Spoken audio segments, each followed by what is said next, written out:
Ito po. Ito, makikita niyo na. And ako yung this is what we call paper chromatography. Okay? So makita niyo, wala pa siya ganong pwersa, matunaw na siya. Matutunaw na siya kasi wala siyang binder.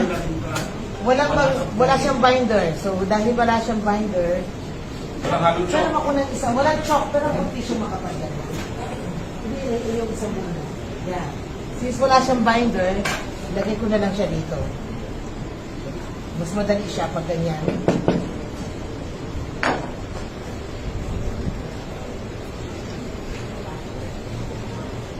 Wala, nag-iipan ng electric fan. Ha? Nag-iipan ko ba? It's okay. Dito ba? Perfectly durog. Walang ano. Diyan pa lang palakpakan natin yung children. See? Wala siyang binder. Mabilis matunaw. Madali siya matunaw, kaya lang ito, matutunaw ito, patapon na natin. One day you can all visit the farm para makita So nyo. you can do this also. You can also do this. Agad-agad matutunaw siya. Hindi na kailangan gamitan ng martilyo ba? Kasi yung may mga martilyo, hindi yung po siya pwede. Sobrang tigas. Okay? Now, we're just waiting for the oil. The oil, ma'am. So we will be starting with water habang wala pa yung oil. So kailangan, ang isang totoong spirulina, mapalabas natin yung kanyang mga nutrients. Right? At makikita mo yan sa pinakamurang pamamaraan.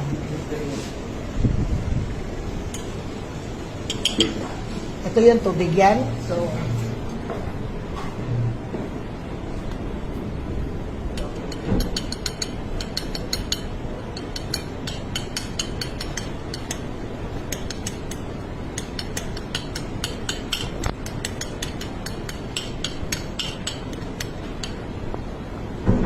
May isang kulay na tayo, yung green. so the green color is actually chlorophyll which detoxify the blood. So pag may infection sa blood yung isang tao o may anemic siya, yung leukemia, spirulina is very good because of the chlorophyll. Chlorophyll. Pag may anemia yung isang tao. Green means chlorophyll.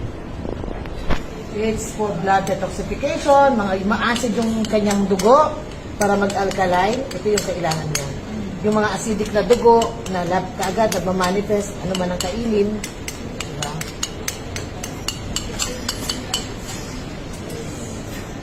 Okay. This is it. Yung wala ka nakitang isa. Okay.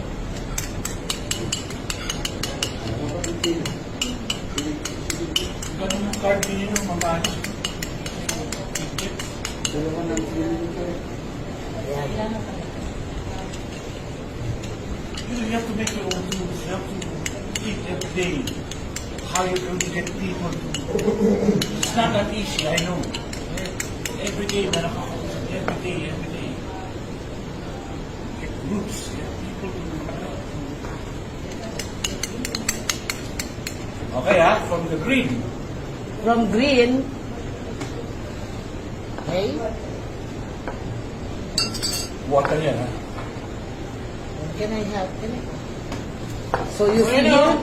Di ba kayo papalakbak? From green, kailangan maging dilaw, maging blue yan. Okay? So, wait a minute, abracadabra. Hawakan mo nga ito, sir. Medyo ganyan, stretch mo nga siya, sir. Oh, palakpak naman tayo para kasi coffee ng water. Green yan, ha? Now you have blue. Ito yung lining, yung outline. Look at the outline. Sa likod mo pakikita yung Look at the color. Tumatagos na no? Ma'am, can I borrow yung sa Show me any other product that can do this. Dati meron yung parang sa tubig. Pero ano lang yun, that's limiting yun. This one is from billions of years. Look. Design. Billions of years. Pass. Kasi nagagawa niya. Blue na siya.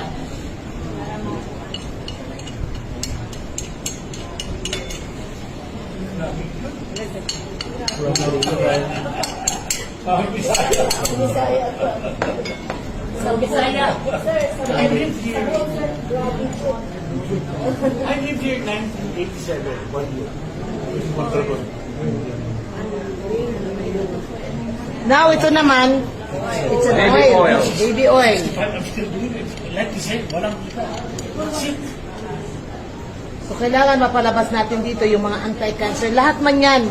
Yung green is anti-cancer, blue is anti-cancer. Wala pa tayo sa sustansya, ha?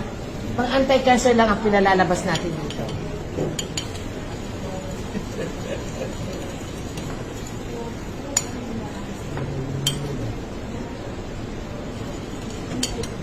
So what Bam is holding now is oil. Diba dalawang water-soluble nutrients, fat-soluble nutrients. This is the fat soluble. Ito naman kay water soluble man siya. Transparent po yung baby oil, walang kulay yan. Sasabihin ko yan. This is still the most impressive for me.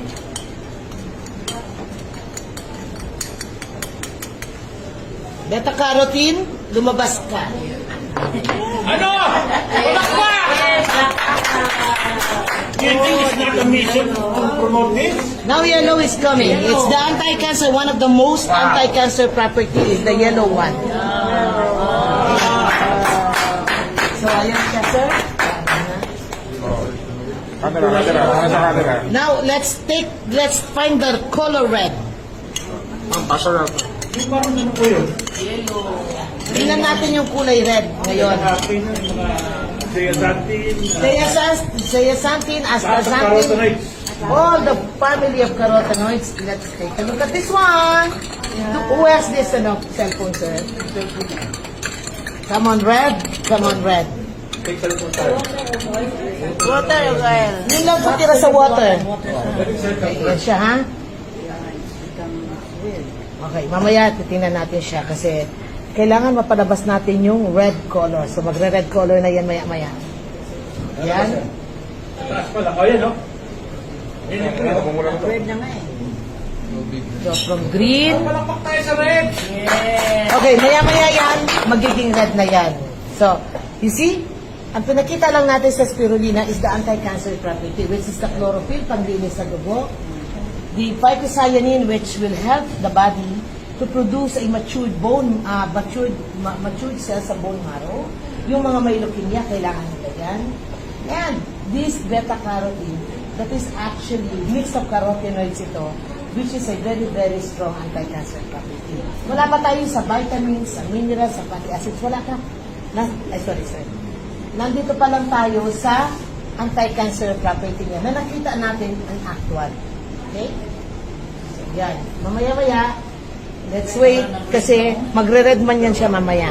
Mamaya kung Okay, you continue bro and then I'll go, you monitor on this, okay? And I have to continue the other product. Okay, sige. Mamaya. So that is a simple presentation na. Yung overnight yan, red talaga. Still, no? Yung mga pura-pura yung kanya. Oh, here. The final product is this one. Actually, that's our picture. Right. Ano bilag ka? Ito walang ilaw. Grabe.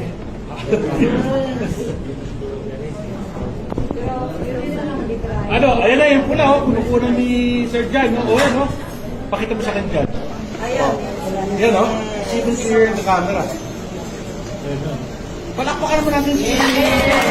Ano po, dito pang spirulina, ang problema kasi with others, business yan eh. Lahat ng spirulina green yan. But the others extract the isolate mo yung blue. Mas magaling pag kompleto. Yes. Ayan, another marketing gimmick. Okay, let's continue now para mabilis tayo.